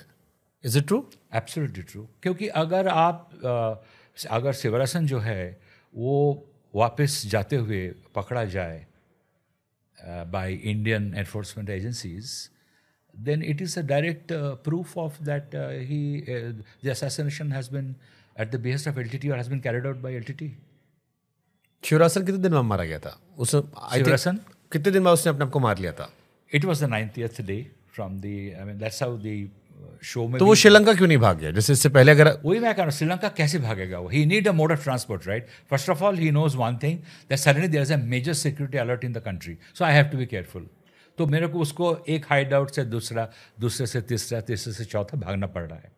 ये सब कुछ करना पड़ रहा है. He knows there are raids going on, high alert है, घर मिलना मुश्किल हो रहा है क्योंकि सडनली जो है आइडेंटिटी क्या है चेक करना चाहते हैं. ज़रूर उन दिनों में आधार कार्ड नहीं था, but then any landlord before renting your house they would like to know कि who are this young. If you are young then there will be more questions, कौन है आप लोग, कहाँ से आए हैं, and many a times from the accent पता चल जाता है लोकल है कि नहीं है.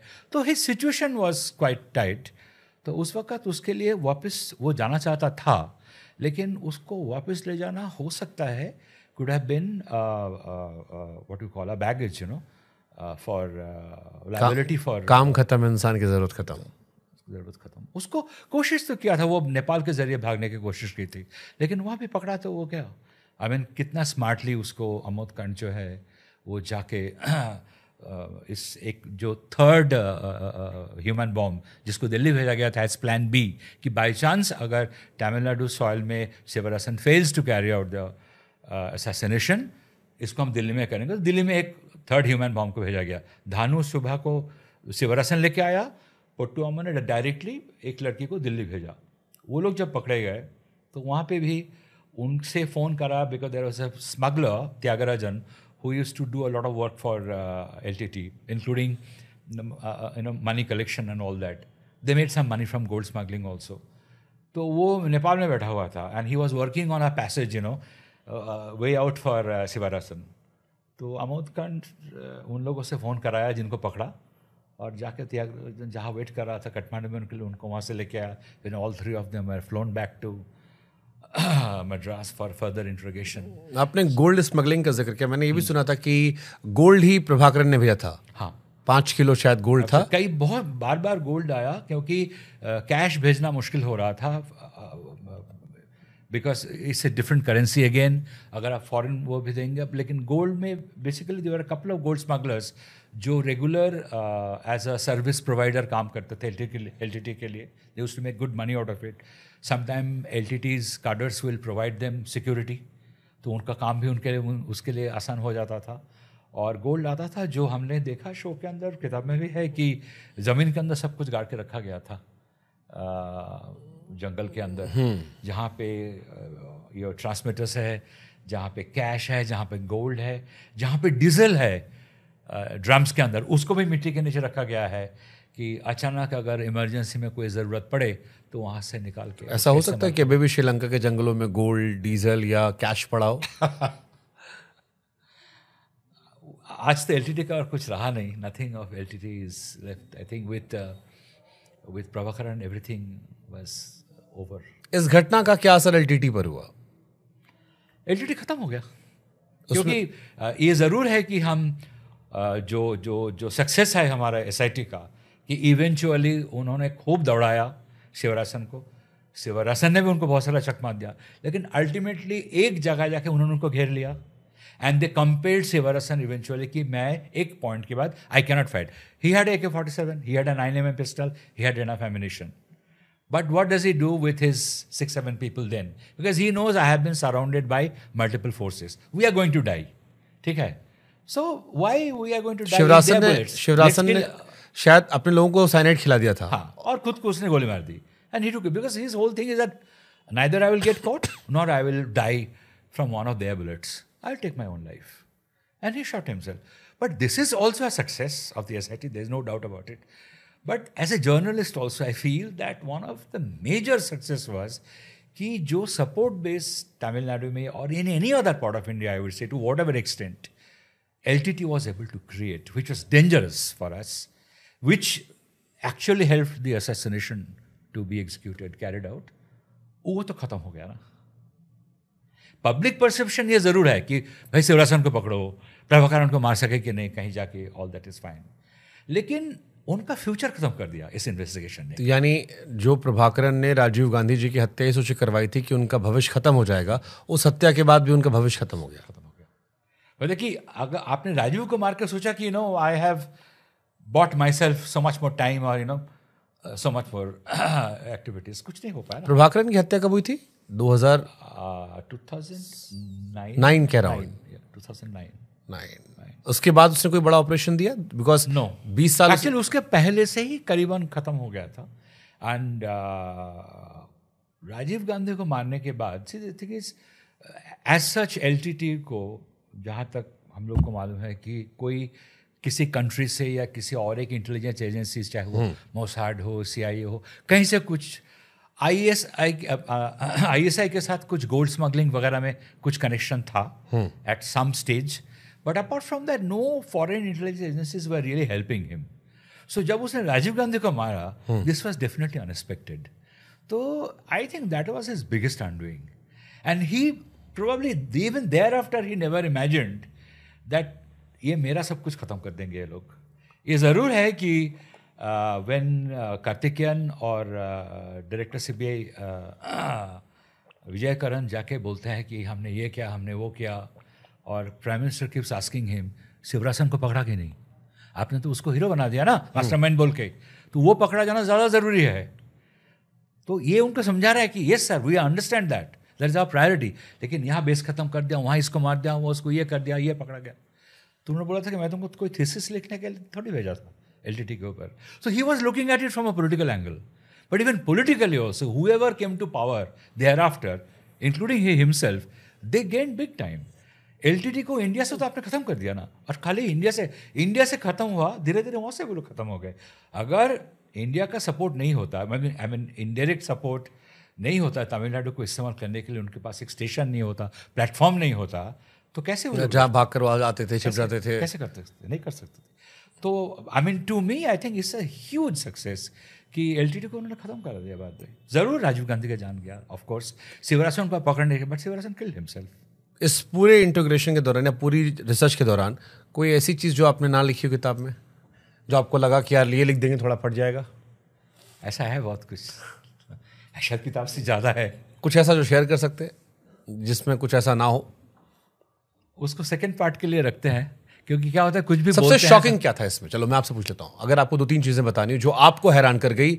शॉकिंग मेरे लिए है कि हमारे सिक्योरिटी एजेंसीज की कुछ लापरवाहियाँ, मतलब कि आप अशोका होटल में ठहरे हैं, प्रभाकरन राजीव गांधी से बात करने के लिए आए हैं, आपका बातचीत जो है वो बहुत इनकन्क्लूसिव है, ठीक नहीं चल रहा है, गर्मा गर्मी हो गया, राजीव गांधी ने साफ आपको बोल दिया कि no, there will be no violence, जो पीस अकॉर्ड साइन हुआ वही होगा, आगे और कुछ बात करना है करेंगे। होटल में जाता है, उसको मालूम है कि मैं यहाँ से जिसको भी फ़ोन करूँगा रिकॉर्ड हो रहा है, I am under continuous surveillance of raw, IB, everybody. वो अंटन बाला सिंह को फ़ोन पे बोलता है कि अगर ये लोग मेरे को, मुझे तो लगता नहीं मुझे छोड़ेंगे, ये लोग मेरे को अभी अरेस्ट कर लेंगे, और अगर इतनी बेवकूफ़ी है, ये बेवकूफ़ी करे मुझे छोड़ने की, तो मैं इसे एक दिन देख लूँगा। वो चार्जशीट में है वो चीज़, उसका बहुत सारा डिटेल्स किताब के अंदर भी है। तो मतलब कि आप उसके मर जाने के बाद चार्जशीट में दिखा रहे, देखिए उसका मोटिवेशन तब से था, उस वक्त आप क्या कर रहे थे? What did you do? Why did you let him go then? मैं ये नहीं कहूँगा कि you could have just stopped him, but I'm saying there had been lapses like that. The RAW of Tamil Nadu had reported it time and again that the threat perceptibility of Rajiv Gandhi in Tamil Nadu will be more when he is not in power. And he was there, he was touring without SPG. SPG of course officially हटाया गया था because he did not enjoy that status anymore. But I am saying that there had been such. 4 बजे phone आया ना Indian high commission में, is Rajiv Gandhi alive? उसको लेके भी तो कोई फॉलोअप तो नहीं हुआ ना। 4 बजे फ़ोन आया, रात को 10:20 पे मारा, 6 घंटा 6 hours 20 minutes गैप था बीच में ना, उसका कोई फॉलोअप हुआ था? नहीं फॉलोअप हुआ था। वो पता कैसे चला था?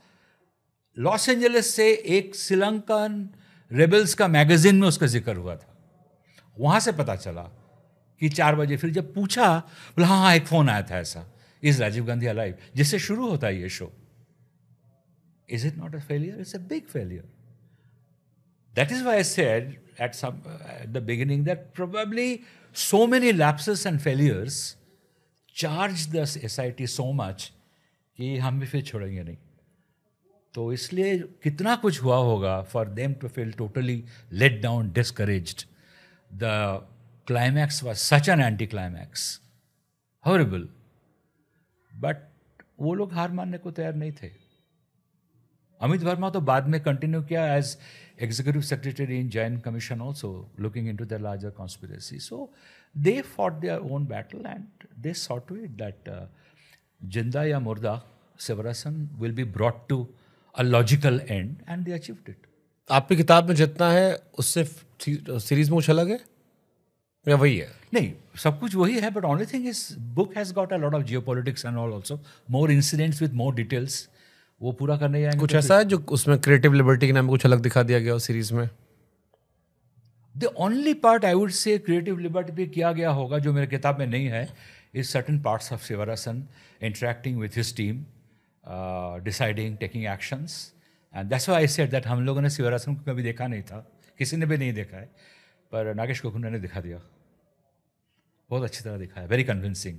अब ऑडियंस को तो लगेगा, बट मैं कह रहा हूँ, मैं तो इंटरनल स्टोरी दे रहा हूँ कि for everybody. I spoke to some of the SIT members after the show and I think everybody loved it. Hari Babu के कैमरे की जो तस्वीरें थी जी, वो सारी सोशल मीडिया पे है? I think so. मतलब कि जब मेरा बुक निकला था तो प्रमोशन में उसमें 10 पिक्चर थे उसमें कुल. एक था ब्लास्ट का, which was like an orange backdrop, just the flame, right, flash. और most of the pictures very irrelevant, very badly taken pictures, sorry to say, most irrelevant. वो ऐसे खींच रहा था सब कुछ. उसको बोला गया था, अरे उधर शुभा नलनिया, उनका भी एक खींच लेना. उसको तो नहीं मालूम कि ये फोटोग्राफ्स का माने कुछ और निकाला जाएगा, कि whether Nalini and Subha were watching things at the right place from the right vantage point. He was taking all those pictures. He was taking a picture of singer Shankar speaking to some Tamil politician, all that वो ले रहा था. But he was not a well-groomed, trained news photographer, cameraman. So when Rajiv Gandhi came, और जो होता है उस वक्त वहाँ बेड में, he could not handle the situation. Rajiv Gandhi ji को जिंदा बचाया जा सकता था? राजीव गांधी को क्या बचाया जा सकता था? राजीव गांधी हत्याकांड. फिर तो दुनिया का कोई भी असैसिनेशन नहीं होता ना. अगर देखा जाए, कहीं ना कहीं कोई ना कोई तो चूक, लैप्सेस, कोई किसी से ज़्यादा स्मार्ट, ऐसा तो होगा ही होगा. अदरवाइज कोई असैसिनेशन ही दुनिया में नहीं होगा. भूल चूक हर तरफ से होता है. Sometime the villain is smarter, then you have to see no how do deal with the villain, maybe in an aftermath. लेकिन बचाया जा सकता था, मैं ना भी नहीं बोल सकता. राजीव गांधी जी की हत्या से पहले किस्मत ने बहुत सारे संकेत दिए थे, वो बच सकते थे. प्लेन खराब हो गया जैसा आपने बताया, वहां पर भी वो महिला नहीं आ रही थी, चली आई. लेकिन एक किस्मत कनेक्शन इसमें और आता है जो हमने सुना, कितना सच वो आप बता दीजिएगा, कि राजीव जी के बर्थडे के दिन ही ये सारे लोग मारे गए थे. Absolutely true. क्योंकि ट्रैकिंग टीम जो है वो 18 तारीख को गोरानकुंटे में अपना ऑपरेशन शुरू कर रहे थे, और ऑपरेशन जो 1-2 घंटे में हो जाना चाहिए था, उसको 36 घंटे लग गए थे. And by then it was 20th of August, which is his birthday. So it is true that the mastermind of Rajiv Gandhi's assassination, उसको जब पूरा कॉर्नर हो गया, वो घेरे गए सब सिक्योरिटी एजेंसीज से, उसको खुद को मारना पड़ा, सुसाइड किया राजीव गांधी के. हो सकता है इसे डिवाइन जस्टिस कहे इसको. उसने खुद को गोली मारा उसी दिन जिस दिन राजीव गांधी का जन्मदिन था. It's a fact. इस किताब को लिखते वक्त कहीं ऐसा था कि आप फ्रस्ट्रेट हुए, गुस्सा आया?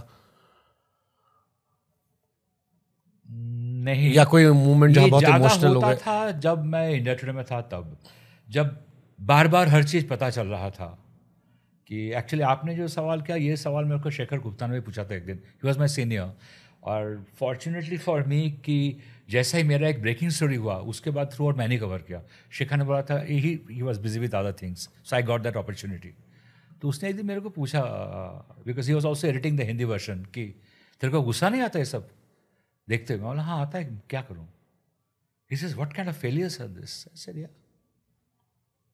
एज अ जर्नलिस्ट जब आप ये रिपोर्ट करने गए वहाँ पे, आपका वहाँ पे क्या क्या चीज़ें आपने देखी?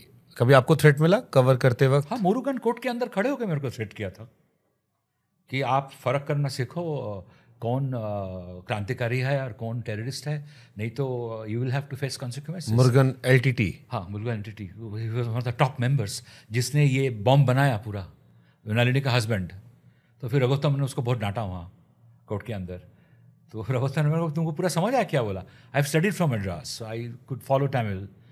बोला, मैं लास्ट लाइन सुनाई नहीं दिया, वो क्या बोला, कॉन्सिक्वेंसेस वाला part, I didn't know what is that in Tamil. He says he was threatening you. अरे नहीं, क्या थे, वो अपना काम कर रहा है। बोला, no, he said you may have to face the consequences. फिर होता था वो, it's all there in the preface of my book. अब बाद में कभी समय मिले देखना, दरवाजे कहीं से स्लिप आ जाता था, go back to Delhi, car से स्ट्रीट, जैसे I land in Madras airport, India today का गाड़ी will pick me up, some people will deliberately follow me, tell me in a scooter, ये सब होता था। कभी डर लगा? एक बार डर लगा था, मुझे लगा था कि मैं कहीं बैठ के खाना खा रहा था और कुछ लोग जो मेरे आसपास बैठे हुए थे, और उस वक्त रेस्टोरेंट मोरलेस खाली हो गया था, तो ये लोग शायद मेरे लिए बैठे हैं। थोड़ा सा मुझे डर ज़रूर लगा था, बस वो एक मोमेंट था, for some time it was a chilling moment, बाकी कभी नहीं। Normally my experience in life is people don't touch journalists, rarely. कोई मोमेंट जिसके लिए आपने खुद को ऐसे किया हो? After the first breaking story, I will not take his name. He is one of India's most decorated, respected journalists. He's a star journalist. He wrote in his column कि I have indulged in YOLO journalism. And Arun Puri called me and he said that कुछ बात हुआ तो he said, do you think he's jealous of you? I said, maybe. He said, अच्छा? He asked Shekhar to look into the matter. Shekhar said, don't look into that crap. Anuru's story is absolutely correct. I have checked with my sources in CBI. Karthikeyan को पूछा गया, क्या है ये सब? कुछ लोगों के नाम लिया गया, the celebrities of Tamil Nadu. Karthikeyan said, it's a figment of imagination of this reporter. I don't know. उसके बाद वही लोग अरेस्ट हुए। लोगों ने फिर जाके पूछा, what do you have to say now, figment of imagination? वो एक मोमेंट था जब मेरे को लगा था कि जो लोग इतना बोल रहे थे, ऐसे जाके जाफना में बैठ के सब कुछ लिखा, बड़ा चढ़ा के लिख रहा है। एंड 11 महीने बाद जब चार्जशीट हुआ तो मेरा पहला ब्रेकिंग स्टोरी या चार्जशीट में कोई बहुत ज़्यादा फर्क नहीं था। I am sorry, I don't know to brag about it, but those moments were satisfying, that much I should say. Yellow journalism मतलब बढ़ा चढ़ा कर पेश करना, ये आप पर आरोप और लगा था। ऐसे इंसान से आया था ना, तकलीफ तो हुआ था, गुस्सा भी बहुत हुआ था। टीवी एंकर है या? तब तो टीवी कहाँ इतना था ही नहीं, अभी वो टीवी एंकर है। नहीं, मैं अकेला उनके 22 रिपोर्टर्स को बीट कर रहा था, तो इनसे उनको प्रॉब्लम था थोड़ा। I was very fortunate, I must admit. I knew a lot of SIT members very closely, and the support India Today gave me was incredible. Madras became my second home, so it was my good luck. इस पूरी कहानी का सबसे fascinating हिस्सा आपका कौन सा था? I think the first story, which was titled as the inside story of Rajiv Gandhi's assassination, that from VP Singh to everybody started calling office and say, ये सब वाकई में हुआ था, she touched my feet. Arun Puri said, talk to the reporter, he will tell you himself. Those were moments I still cherish, but ये सब बात। Call आई थी वीपी सिंह की? हाँ, उन्होंने फोन अरुण पुरी को फ़ोन किया था, ये सब क्या पढ़ रहा हूँ मैं। आप इमेजिन करो उनको कैसा डर लगा होगा। Absolutely. तो मैंने उनको बोला फ़ोन पे, सर एक्सप्लोसिव नहीं था उसके अंदर। तो these are good memories I have. और कितनी बार ऐसे ट्रायल्स हुए होंगे? कितने बार ऐसे ट्रायल्स हुए होंगे जो इस घटना की तरह, या और कौन कौन से बड़े लोग थे? ड्राई रन, आई थिंक एक ड्राई रन और एक कुछ हुआ था, but VP Singh dry run is the most well known dry run. इसमें जो लोग शामिल थे सर सत्याकांड में, उनका क्या क्या हुआ आज? उनमें से लोग कहाँ कहाँ हैं? उनमें से देखिए, जिन लोगों को लास्ट में 8 लोगों को लाइफ क्या बोलते हैं death sentence confirm, it was appealed by supreme court also. तो उन्होंने क्लेमेंसी पिटिशन फाइल किया प्रेसिडेंट के सामने, गवर्नर के सामने। तो वो सब सरकार बदलती गई, पॉलिटिकल डिसीजंस बदलते गए, तो कोई डिसीजन नहीं ले रहा था। तो फाइनली इन्होंने सुप्रीम कोर्ट को बोला कि भाई 11 साल हो गया है, हम लोग वही कोर्ट के चक्कर काट रहे हैं कि डेथ सेंटेंस है या लाइफ टर्म है, ये लाइफ टर्म 14 साल वाला नहीं था, जब तक आप जिएंगे तब तक आप जेल में रहेंगे, in the true sense of life term. तो finally supreme court has that special power. उन्होंने बोला ठीक है, अभी अगर 11 साल से कोई भी गवर्नमेंट चाहे स्टेट पे हो, कोई प्रेसिडेंट डिसीजन नहीं लिया इनके बारे में, तो जानो 31 years they have spent their life in jail, they are all very young, and but legally speaking they were not acquitted, they are a convict, but उनको जेल से रिहा कर दिया गया। You don't have to stay in the jail anymore after spending 31 years। Priyanka Gandhi ने शायद मुलाकात की थी जी, नलिनी से जाके बोला था कि I have just come to convey that let's forget and forgive नहीं, forgive is the best probably। क्यों मुलाकात? आप क्योंकि इस पूरी घटना को आपने कवर किया, आप प्रियंका गांधी की नलिनी से मुलाकात, उनके पिता के कातिल से मुलाकात। ये चीज जब हुआ ना, I was totally out of active journalism, so I can only speak from my understanding. वही समझना चाह रहा हूँ। This must be political moves, you know, to me. Political moves as in the sense that आप जब इस किस्म के डिसीजन लेते हैं या स्टेटमेंट देते हैं, sometime you try and score political points. हो सकता है आपका ये आगे कोई किसी चीज़ में काम आए, you know, how your statement is perceived. ये मेरे not on the personal part की वो भी हो सकता है, क्योंकि बहुत चर्चा चली थी कि अपने पिता के कातिल को माफ कर देना, मुलाकात करने जाना। That's also a possibility, of course a possibility। मैं आई मीन कंफर्मली तो नहीं कह सकता, इट्स डेफिनेटली अ पॉसिबिलिटी। क्योंकि राजीव गांधी एक इंसान थे जो बिल्कुल वायलेंस में बिलीव नहीं करते थे, और वो बहुत ही forgiving kind of a person थे, एक्सट्रीमली एडजस्टिंग पर्सन थे, बहुत अकोमोडेटिंग पर्सन थे। ये मैं पर्सनल लेवल से कह सकता हूँ as a journalist. His political decision can be debated, but as a human being, I think his assassination affected a lot of people. मौजूदा दौर में जब राहुल गांधी को देखते हो और उनके पिता जिनको आपने उस टाइम काफ़ी कवर किया होगा, बाद में उनकी डेथ के बाद आपने पूरी किताब लिखी, तो उनको पढ़ने का बहुत मौका मिला होगा आपको, उनके बारे में बात करने का, दोनों की तुलना कैसे करते हो आप? उसका इस शो के साथ मैं कैसे जोड़, ऐसे एक जर्नलिस्ट के तौर पर मैं जानना चाहता हूँ। दोनों टाइम बहुत अलग है। मतलब कि राजीव गांधी का जो टाइम था, कांग्रेस पार्टी का जो स्टेटस था, उनका जो हिस्ट्री था, और राहुल गांधी जब पॉलिटिकली ग्रो कर रहे हैं, उनकी पार्टी का जो सिचुएशन 2003 में जब वो भी आए तो स्ट्रांग पोजीशन में थे, 10 साल सरकार स्ट्रांग पोजीशन में थे, but then mother was running the party ना। सो इसलिए राजीव और राहुल गांधी में मुझे पता नहीं कितना, क्योंकि राजीव गांधी ने पॉलिटिक्स में कोई बहुत ज़्यादा तो कुछ दिखाया नहीं। He became prime minister straight way, right, okay, and then suddenly, you know, and he lost an election, and then he was probably going to come back, and he was killed. So we have not seen him as a politician much, you know. We have seen he's someone. देश का माहौल कैसा था उस time जब ये घटना हुई? आप कौन सी घटना की बात कर रहे हैं? मैं राजीव जी की हत्या की बात कर रहा हूँ, क्योंकि मैंने बहुत किस्से सुने हैं कि सब शांत हो गए थे। सोनिया गांधी जी के बारे में बड़ी किस्से आते हैं, बहुत लंबे समय तक वो केवल जल पर थी। उस टाइम का थोड़ा सा मुझे बताओ, क्योंकि मैं तो उस टाइम पैदा नहीं हुआ था। जितना मैंने सुना था कि उनका सेक्रेटरी जो था वी जॉर्ज, वो बात नहीं कर पा रहा था। उसको फ़ोन आ गया था ऑलरेडी, और वो बात नहीं कर पा रहा था सोनिया गांधी से। और सोनिया गांधी उसको बार बार पूछ रहे थे कि क्या फ़ोन में क्या बोला, और he had already shared it with Priyanka Gandhi. So both of them were trying to break this news before Sonia Gandhi.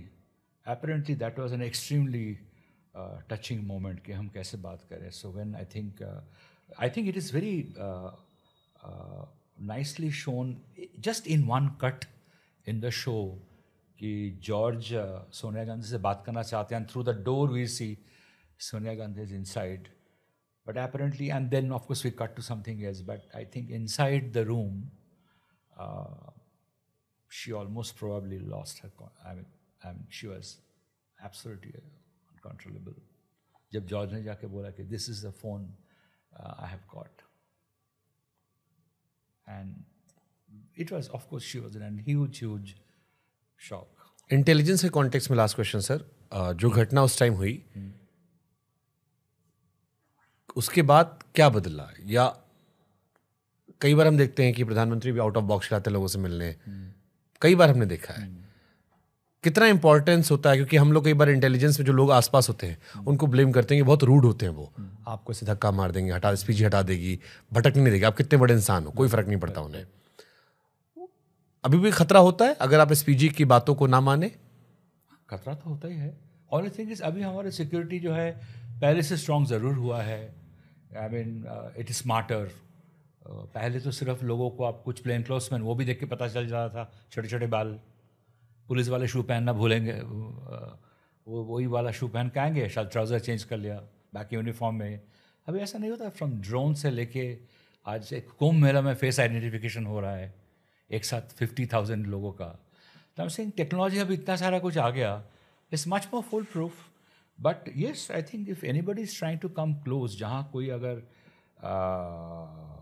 संदेह की बात है, सस्पिशन है, तो I think they have got every right to remove people. लेकिन स्कैनिंग बहुत ज़्यादा होता है, स्क्रूटिनी बहुत ज़्यादा होता है। इस बुक के बाद क्या सर? सॉरी, इस बुक के बाद क्या? हाँ इस बुक के बाद मेरे ख्याल सब्जेक्ट आपको बहुत अच्छा लगेगा। इससे biography of a very senior police officer. इससे ज़्यादा बोलने का परमिशन अभी मेरे पास है नहीं, लेकिन मुझे ऐसा लगता है कि आपको अच्छा लगेगा वो किताब। कितने समय में फिर मिलोगे फिर आप मुझे? कैमरे जब ये ऑफ हो जाएगा तब बताऊंगा क्या है। मैं कह रहा हूँ कितने समय में मिलोगे मुझे फिर आप? अच्छा नहीं, ये शायद दशहरा में रिलीज हो रहा है। Okay, my next book, I have got some more books lined up, but this book will फिर।